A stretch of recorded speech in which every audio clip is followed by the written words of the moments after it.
I am Colombian. I don't really know anything about American football.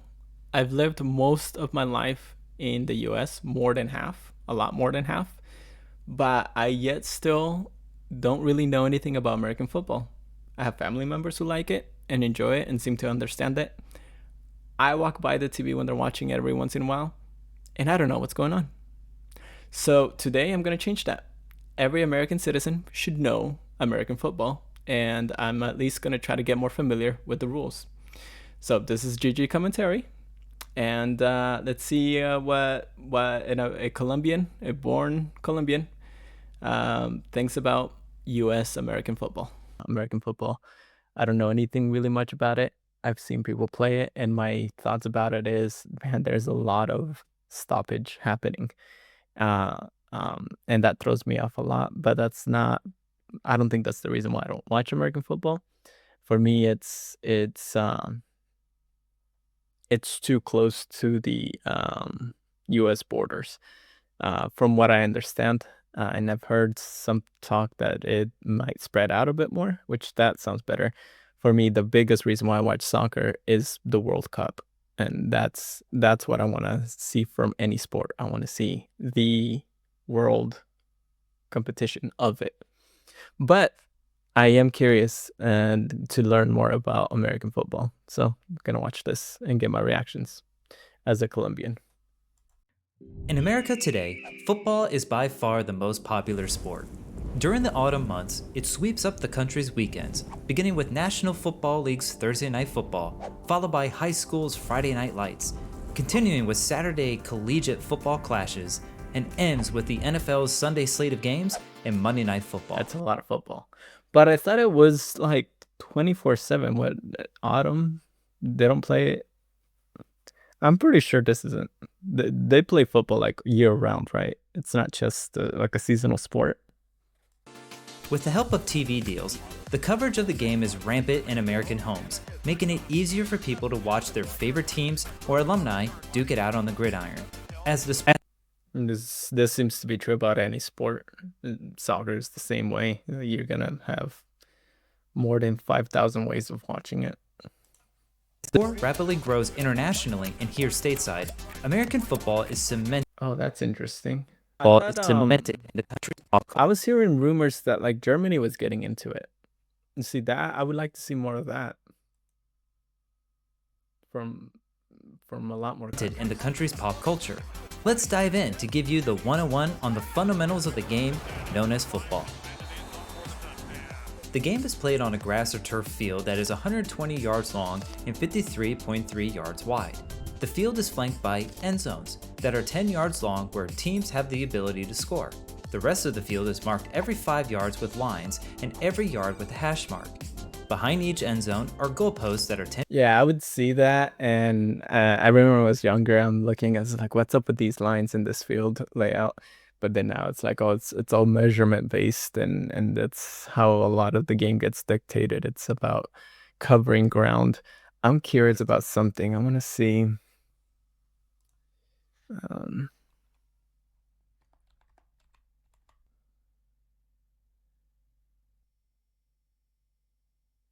They're quite similar. A little a little more shrinked in the width is the American football, but length. I thought American football was gonna be by far longer, like an extra. Oh wow, American soccer fields. I mean, the soccer fields a bit longer. Yeah, that's the other thing. It seems like the American football fields, from what I understand, though I could be wrong, they're a lot more standardized. Meaning, my thought about this is that the American football fields are, my guess is always the same. They're always going to be the exact same length and width. And soccer fields, they're not. This right here is kind of true that they tend to be within this range, within these ranges. Because there are some soccer fields that are a bit more like this, a little more straight. Probably not this much, but apparently so. and less wide. And then there's some that are a bit more wider. I guess the distance of length is usually about the same though, but the width can change a little bit. In some stadiums, you'll kind of notice that step away from the norm. But I never seen, though I don't watch much American football. I never seen where the American football field looks any different from like any other matches I've seen. So this is interesting. Also, I thought it was gonna be like, because I know the game is a lot about sprinting it down and forcing your way through. I thought it would be longer. I thought it'd be a lot longer. Not too much longer. Like a I was expecting it to be like somewhere around like 150 yards to like 160, but 120. That is really comparable to soccer field. It's interesting. What is this? Oh yeah. I know basketball fields. I don't know why I would always assume them to be bigger than they actually are. It's interesting. All right, back to the video. 10 feet high and 18 feet 6 inches wide. The game consists. This is like the goalie box without a goalie, but it's up in the air. But you never really kick it up there mid play. It's always like you're either gonna throw or you're gonna kick, from what I understand. You don't get to like, do I go for a touchdown or do I get it through the hoop or the, what is that called? Like the horseshoe? I don't know. I'm gonna get bullied for not knowing the terminology. But you don't get to be choosing neither side, which makes sense because there's nobody guarding that. So, and I don't know what the points would mean if that's. I'm gonna guess that what did they call it? Let's see if he tells me what they call it. The hash mark. Behind each end zone are goalposts that are 10 feet high. Okay, that's a lot better. I don't know why I was thinking horseshoe. Goalposts. 18 feet 6 inches wide. The game consists of a full 60-minute runtime that is split up into 15-minute 4 quarters. This is what I'm talking about, the amount of stoppage time. So like I didn't even know about this, that like every 15 minutes they took a break or something. I think I've seen a little bit of this happening in some soccer matches, but I don't think those are like the game matches. They're probably like lower leagues or something different is happening. It's not like the real matches that you would see from like what is the A bracket or whatever. But it's the stoppage time in football. It's like you just want to keep seeing. Not that soccer doesn't have stoppage time, but in here it seems like it's designed to keep tons of breaks happening and stops and stops and stops. Quarters. In between the second and third quarter, a halftime of 12 minutes is used to allow teams to regroup. Game of play begins with a coin toss to decide who gets the ball first. All unreliable. Throw a coin. Based off that decision, one team kicks off to the opposing team. They don't start in the middle. They start like in a quarter of the middle. Huh. The opposing team's offensive players now has 4 chances, also known as downs, to take the ball down the field to score points, or to achieve 10 yards of progress from the line of scrimmage to gain another group of 4 downs, which is known. Okay, wait. This is important. I gotta make sure I understand this. This is the type of things that when I'm seeing like family members watch American football and something happens and they're like, oh, okay, they got this. All right, maybe this next thing can happen. And I'm just like, so I know they got further. They're upset that something didn't quite reach something. And I'm like, what's going on?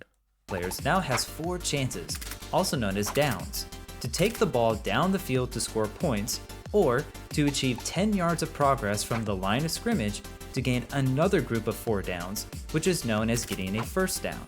So wait a minute. So if they do their little hike thing over here, all they need to do is cross 10 yards and then they get another 4 downs.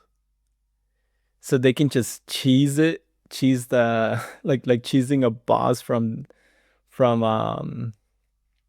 a Souls-like games. Or no, well, you can't cheese those, but cheesing the boss, like just do chip damage and then regroup, chip damage, and then as long as you keep getting 10 yards, you could well, but it resets the floor, so you could just keep doing this. Am I getting this right? They do this by either running the ball or throwing the ball against the opposing. I'm gonna take a wild guess. I don't watch football. Sorry, I don't watch American football. I've walked by it and then I just look at the screen for a bit and then I walk by again. But which one is more successful? Running it straight flat or throwing it? I'm gonna take a good guess that throwing it is more successful. Like how many more times does that tend to pay out more distance? Is what I'm arguing. Team's defensive players' attempts to stop all 4 chances. To score, the offense has 4 chances from stopping them to make 10 yards of distance. That sounds tough. Like as the defense, it's like, well, things are stacked against you. There's just a lot of control you have. I'm gonna guess with the team that has the ball. To take the ball into the end zone for 6 points, which is called a touchdown. But it would probably be okay. Maybe there's just some rules that I don't know that exist that help prevent what I'm thinking would just obviously happen. Like in soccer, if you don't understand offsides, then the idea of like just making the game seems simple to you. But if you know about this offsides rule, then all of a sudden it's like, okay, it's a different game now. So let's see. To score, the offense has to take the ball into the end zone for 6 points, which is called a touchdown, or by kicking a field goal for 3 points. Can they do that anywhere?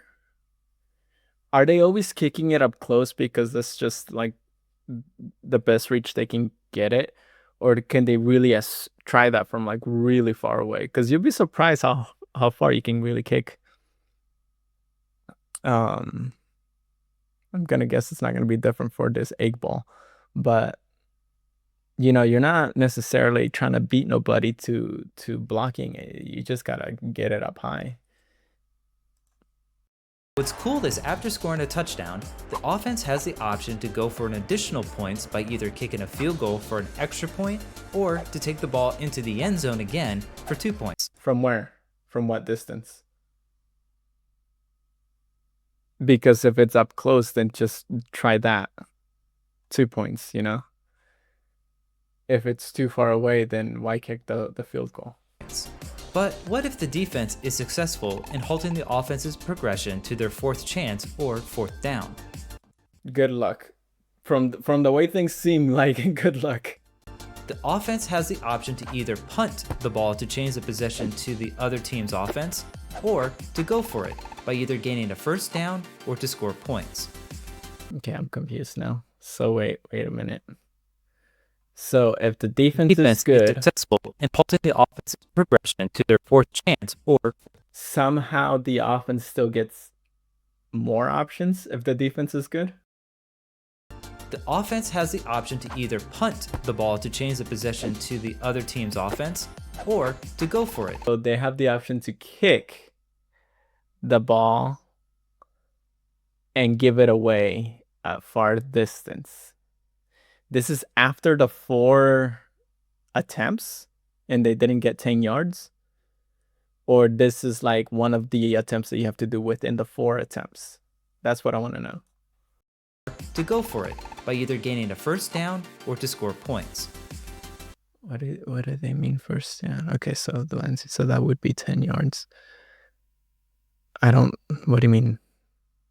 Which is called a touchdown, or by kicking a field goal for 3 points. What's cool is after scoring a touchdown, the offense has the option to go for an additional points by either kicking a field goal for an extra point or to take the ball into the end zone again for 2 points. But what if the defense is successful in halting the offense's progression to their 4th chance or 4th down? The 4 options are down. So then when you're the offense and you couldn't do it 4 times, you don't you're not done. You get these extra bonus options. Offense has the option to either punt the ball to Give change it the away. possession to the other team's offense, or to go for it by either gaining a first down or to score points. What do you mean go for it? Isn't that what the first 4 was about? Is this video confusing me? Do you this looks like this is the 4th final chance, and that's what it's actually saying, not after the 4 tries. Okay. So if the offense attempts to go for it and they're unsuccessful, the opposing team's offense gains possession where the ball is placed at the 4th down attempt, which is the line of scrimmage. The defense can also change possession with a turnover by either causing a fumble and knocking the ball out of the hands of the offensive player. Yes, that seems like what you really want to do with all this. It's like 4 downs plus like this extra bonus round and like this neutral play. Like what? Yeah, just force that fumble. It's a lot of that's too many attempts that they get. Too many times to fail. Running the ball, or through catching a pass from the offense, which is known as an interception. Yeah, like this. The team can only have 11 players on the field at any time, and some players Just like soccer. What is it about the number 11? Is it because maybe it's the size of the field and that just makes sense? But players will play offense and defensive roles. In the NFL, there's a 53-player roster that consists of the offense, defense, and special teams. Special teams consists of players like the kicker and punter, along with other purpose roles. Where that there isn't something like well, does it make sense? Because we got offense and defense. In my head, it's going okay. Based on how this sport is played, maybe a midfielder is not that something that would be created as necessary. But maybe like if we have people who specialize on playing, and I'm guessing you can shield people away from proceeding, even if the ball is not at play. Like how soccer, you can shield, but only if the ball is close to you. In football, I'm gonna take a guess that you can shield regardless of what the ball is, and that would I think that would make sense for like a midfielding position, that their job is to stop these guys from helping plays happen. And that would also make sense for a guy who specializes on what soccer called the wingers, and that effectively work to spread out the field and move the herd, like move like these guys closer to this side to switch the play or something. But then again, I don't think you can keep passing in football. At least I never see them keep passing, so I don't know. Am I thinking of rugby? And then of course the offense makes sense, which are, somebody specializes on getting back here. Do they have offsides? Because what's stopping from like a really far throw? Besides the fact that defenders are going to get on it. Whereas the offense and defense usually play most of the time. The quarterback is the player that calls the plays and snaps the ball.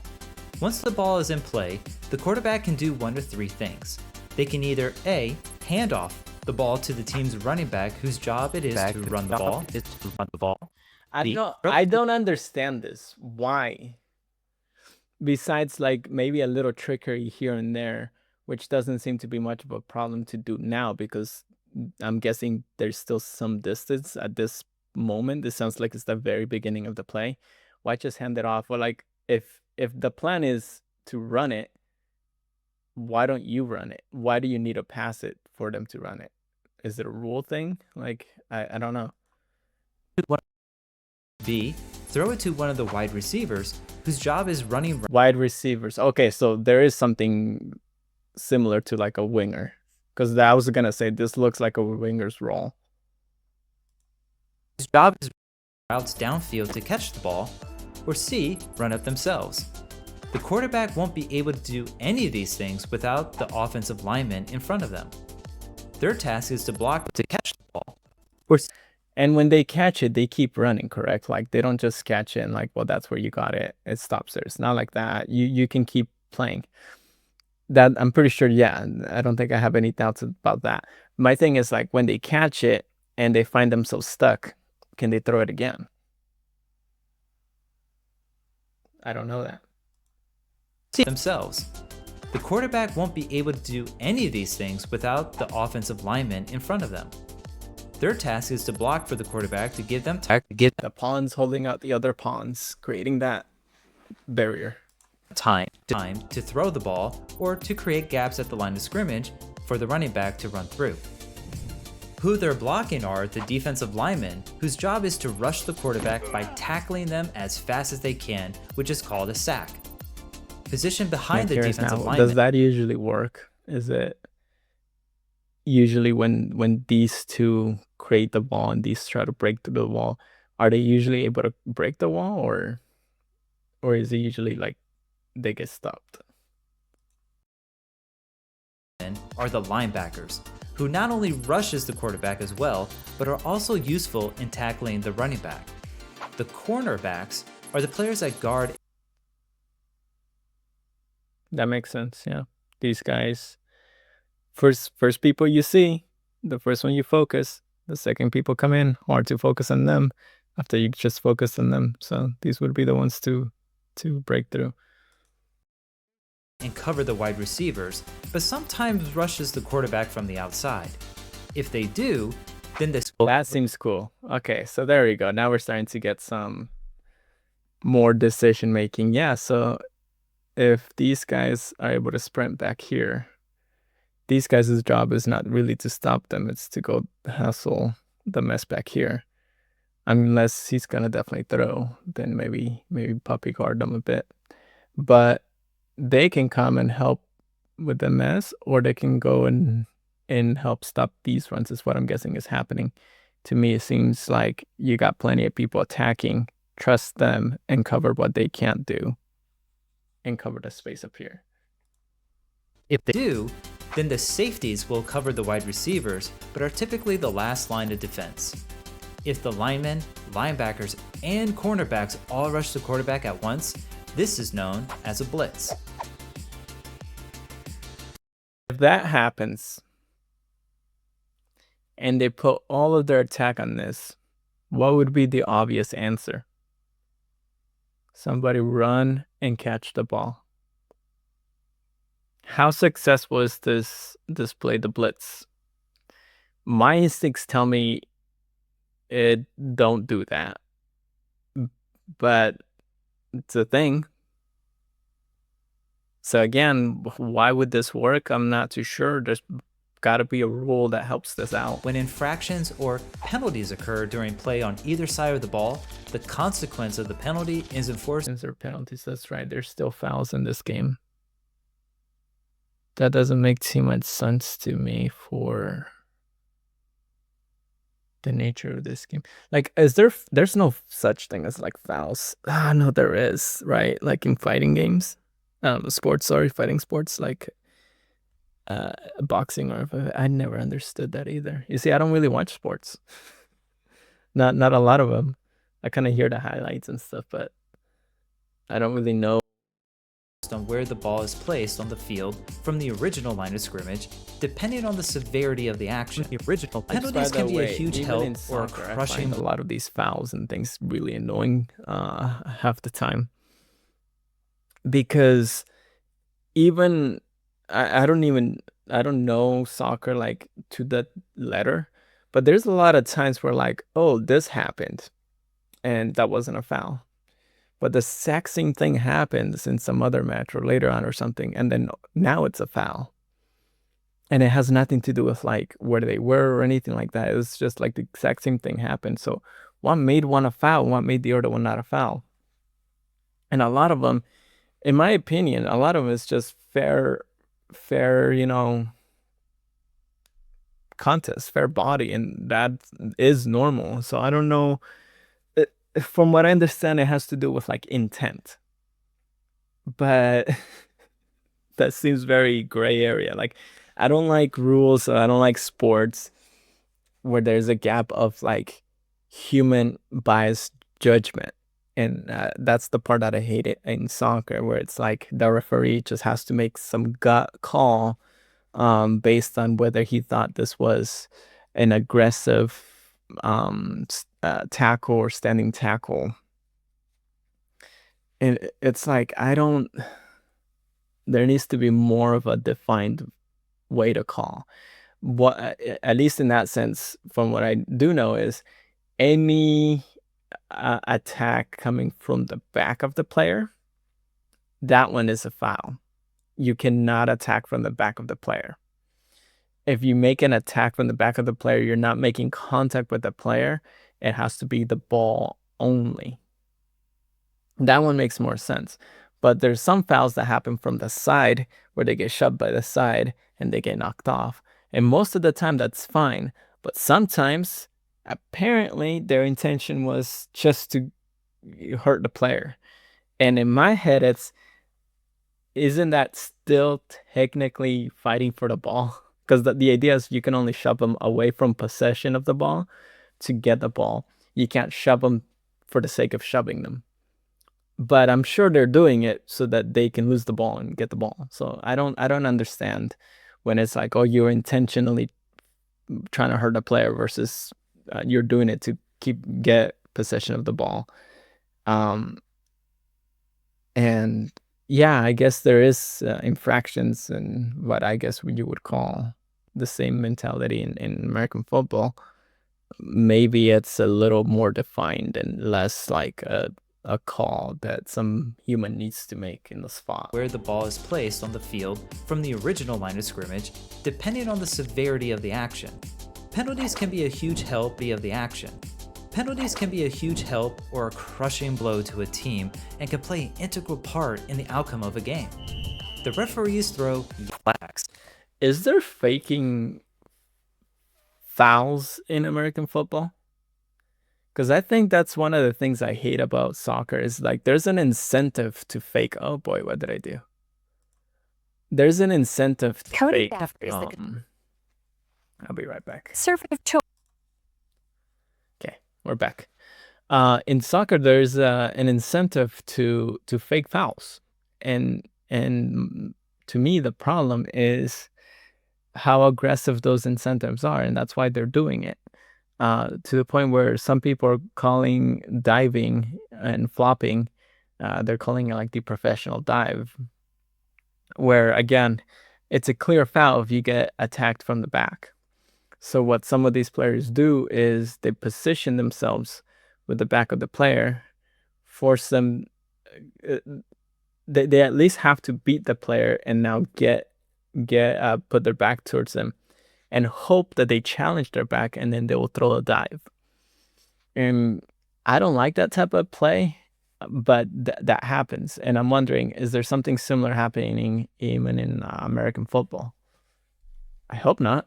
But you know, like when there are certain rules and they got these gray areas and you're in a sport and you're playing competitively, you're gonna use your arsenal, everything available to you. So if there is a gray area, I wouldn't be surprised that there's stuff like that happening too, unfortunately. The ball yellow flags that look like handkerchiefs to indicate the infraction. There's quite a few in the rulebook, but the most common ones you'll see in a game are offsides and encroachment. When Just offsides. Whatever the heck encroachment is it the same thing? the offense and defense line up before the ball is put into play, each team can't cross the line of scrimmage. If an offensive player is beyond the line of scrimmage when the ball is put into play, it's called offsides. Oh, okay. It's a 5-yard loss and the down is It's like kickoff. You need to be in this side of the halfway line. They need to be in this side of the halfway line. Both them is on their, I want to say hikes. Okay. Like breaking the spawn point. Can't spawn this close to the objective. replayed. If the defense crosses the line of scrimmage and makes contact before the ball is snapped, it's called encroachment. The ball is advanced 5 yards and the down is replayed. Holding. Holding is essentially grabbing onto the opposing player to prevent them from. I swear, every sport has this rule, and in every sport, it's common to break this rule. I hate that.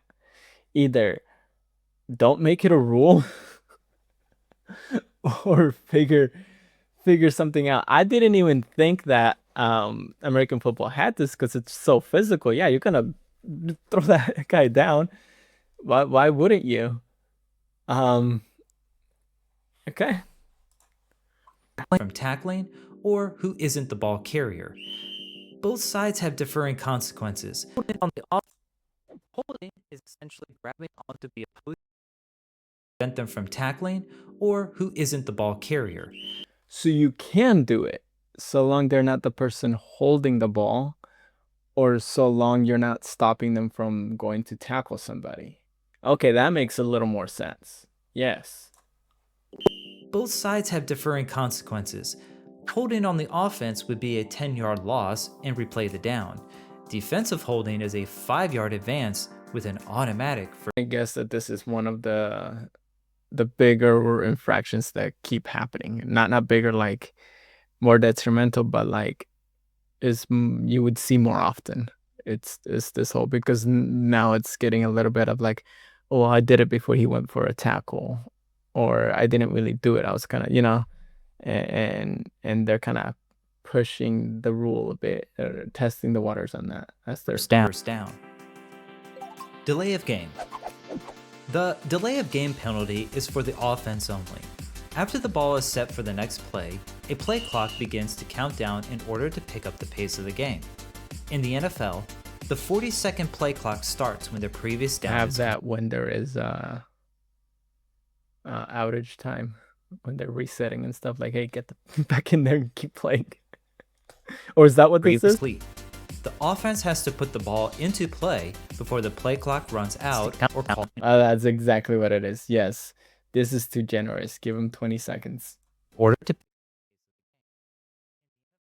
In the NFL, the 40-second play clock starts when the previous down is complete. The offense has to put the ball into play before the play clock runs out or call a timeout. If they fail to do so, the delay of game penalty is enforced by losing 5 yards and the down is replayed. Pass interference. Pass interference is a judgment call that occurs during a throwing play. That's a good word to put it. The whole human make a decision on the spot judgment calls. I hate those. Get those off sports. Figure it out. And can go against the offense or the defense. Before the ball arrives to the intended receiver, the defense can't make contact to restrict the player from catching the ball, and the defense can't. So the quarterback did a throw, and he's about to receive it. What can the defense do? I don't like where this is going. Can't make contact to restrict the player from catching the ball, and the offense. Wait, you're just gonna let him pass it to him? You're just gonna let him catch it?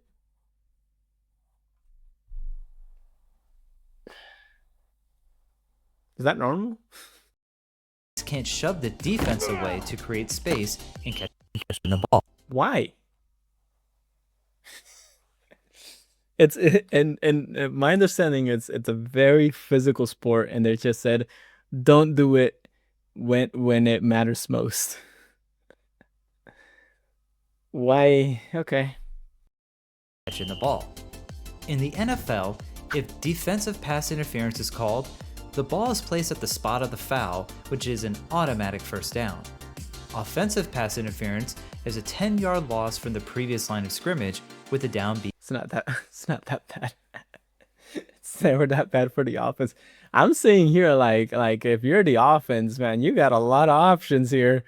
You're not playing an equal ground. It's I'm guessing each team has to have the same amount of times being the offense as it is defense. I'm guessing. I don't know.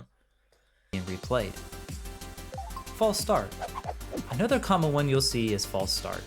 For the offense only, this penalty is enforced when an offensive player moves abruptly before the ball is snapped. The defense are allowed to move all the time, whereas the offense needs to be very still, unless they're in motion when they are placed in their spot. They can't move at all?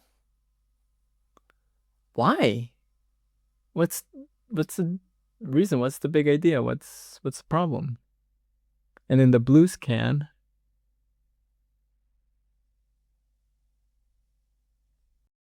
In their spot.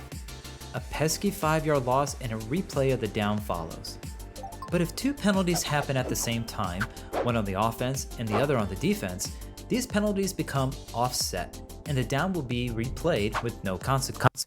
Oh boy, so that's even more gray area. So like, so like, oh no, this human referee, whether he likes it or not, he probably has a bias on a couple of his matches.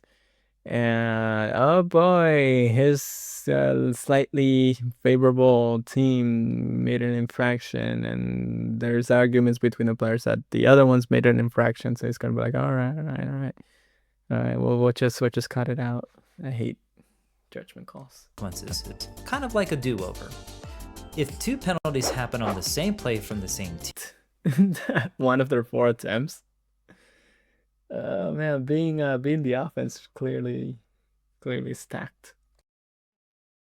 then the opposing team has the choice of which one to enforce to get the better advantage. It's no easy. That's an interesting one. Huh.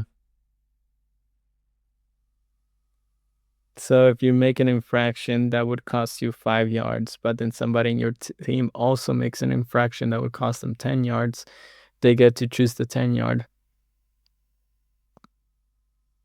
Like, okay, it's interesting, but seems solid enough. As long as it wasn't so gray area. Hopefully these type of infractions are actually a lot more clear in real life playing than they are in my head on how they can be abused. Task in refereeing a football game, and mistakes can happen. With the advancement in technology, A lot is because when I see sports, I don't want the rules getting in the game or the rules playing out the game.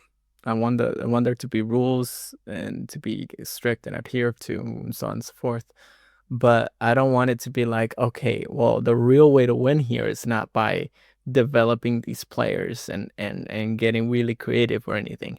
The way to win is by keep nudging at those rules and keep plays happening in our favor and keep holding back what they can do simply because we're abusing the rules. It's like yesterday we had a tournament for my son, and oh my goodness, that we were clearly the better team, but we were also the bigger team, like slightly bigger.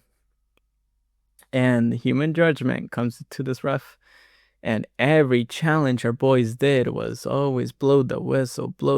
Like every single minute, the whistle would be blown, the game would be stopped. They would need to go reset, and they would need to go take a kick non-stop. And it's like, oh man, we were just not allowed to make physical contact with that team. We still continued to do it, but like, oh my goodness, it was a headache. It's like every time where, again, gray area as human judgment, this ref would just take it and say, yep, we're just gonna go with it. It's a foul. But like, no, there's no way every single challenge was like, okay, yeah, it's a foul. There's a reasonable suspicion that it was meant to hurt the other player. it can happen. Every pro and collegiate game is recorded on camera, thus giving head coaches the ability to challenge particular rulings on the field, not penalty calls. So they're like I think soccer's is the same things. They're like the coaches yelling at the refs. They're like, no, no, no, if you look at this frame right here, and they're probably right. Well, probably not, because then if one coach says no, no, no, and then the other coach is gonna start saying no, no, no, no about this coach, and so then they're not right. But with modern technology, it's still going back to this debate between coaches, what the refs saw, what the coaches saw, and then adding technology in there, but not letting technology be the actual sayer. It's going to still be the ref. Not penalty calls. Whether the player caught a pass or if the player really did fumble the ball are great cases on whether a coach should throw their red flag or handkerchief to challenge the ruling. The cost of this decision is by losing one of their 3 timeouts. But if the ruling is overturned in their favor, aka if they were right, the timeout is back to the head coach. Timeout? What is this, kindergartner? What's this? Is it like the coaches are getting timeouts? Like they can only like keep speaking for what? Given back to the head coach. Even though the game itself is universal at every level of play, there are some minor rule differences between pro and college football here in the US that are worth noting. Overtime. If the game is tied at the end of regulation, the NFL has an overtime period of 10 minutes to see if either team can win. If both teams have the same golden goal wouldn't exist, because of the offense and defense. Like they don't both get an equal chance to fight for the ball. They have to wait those four attempts, 4 to like 5 attempts with the bonus thing, if that's how it should be understood. Or when 10 minutes are up, the game is considered a tie. In college, each team has a chance to score. And they don't have something like penalties to break a tie, even in overtime. From the 20-yard line, and will continue play until one team scores more points than the other. That's catch. How a catch is determined in how the wide receiver lands with their feet. In college, you need at least 1 foot touching inbounds that will count as a catch, whereas in the NFL, you need both feet to touch. Clock. In the NFL, the clock doesn't stop after achieving a first down like it does in college. Defensive pass interference. Yeah, so they eat time. Okay. Yeah, that makes sense with what I've kind of been seeing and hearing. Yeah, it's really annoying. An automatic. That's also something that the same coach was doing. They managed to score a goal somewhat early on, and so this is like a more casual tournament with the age group that we have.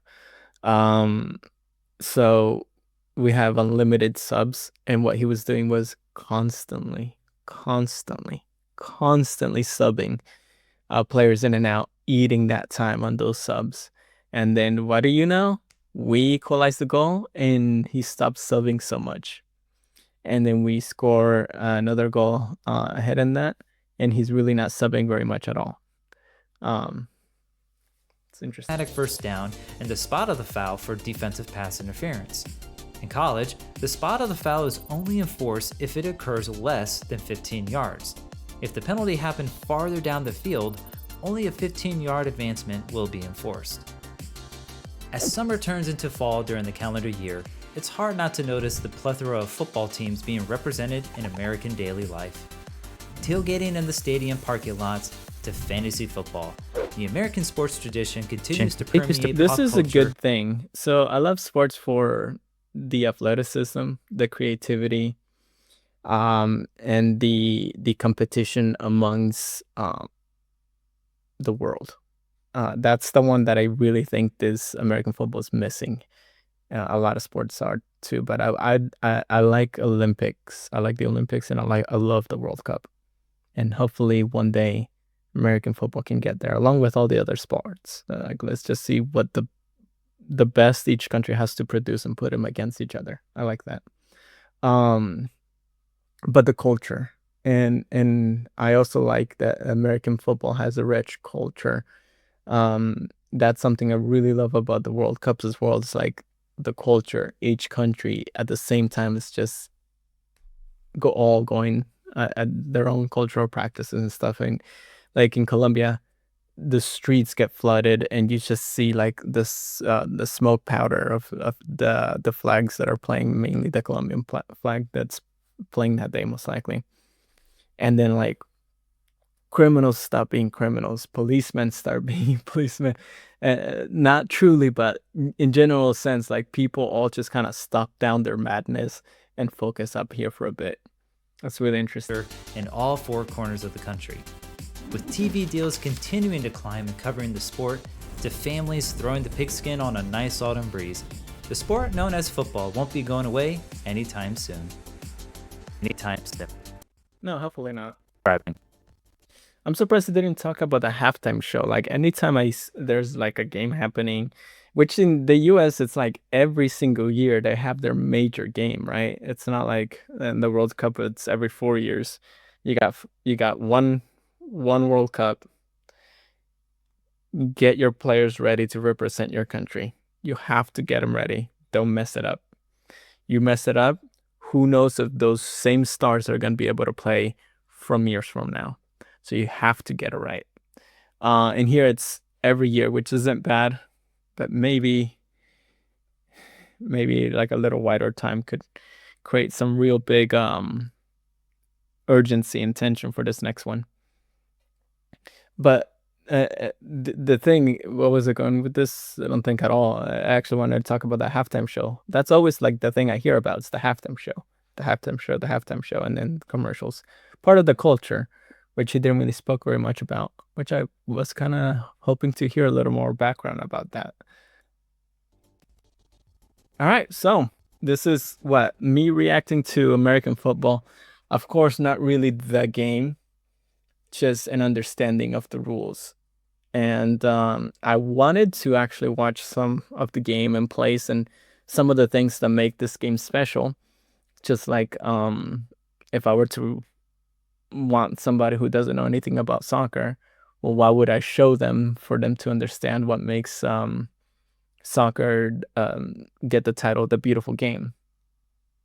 But because I don't know, if you guys have a specific video in mind, I would react to it. I don't want to just jump in and find any random video myself and it not be either a good representation of why people love the sport or it be too deep in the knowledge for me to truly appreciate that video. Maybe it's about a certain player or a certain time or certain play or something. So if you guys could throw me a video and I'll react to it and I'll be able to kind of have the proper way of stepping into understanding some of the history of this game a bit. Well, guys, I hope you guys enjoy that video, and please give me a good frame of reference for where I should start and find out more about this sport. Now that I kind of understand a little bit more about the rules, not probably not completely, and I'm kind of confused about some nitty things here and there. I think I understand a little bit more now that if I were to watch some videos, I could kind of appreciate why they would be able to make certain decisions and not others, or something like that. Send me down a video below, and I also plan on doing some more video game recording. Mainly, I'm thinking a lot more about one of my favorite games, Battlefield 6. There is a recent video that I just made. It was just me hanging out with my family. We love Little Nightmares, and we saw this game called Inside. Check it out if you care to watch that. Have a great one.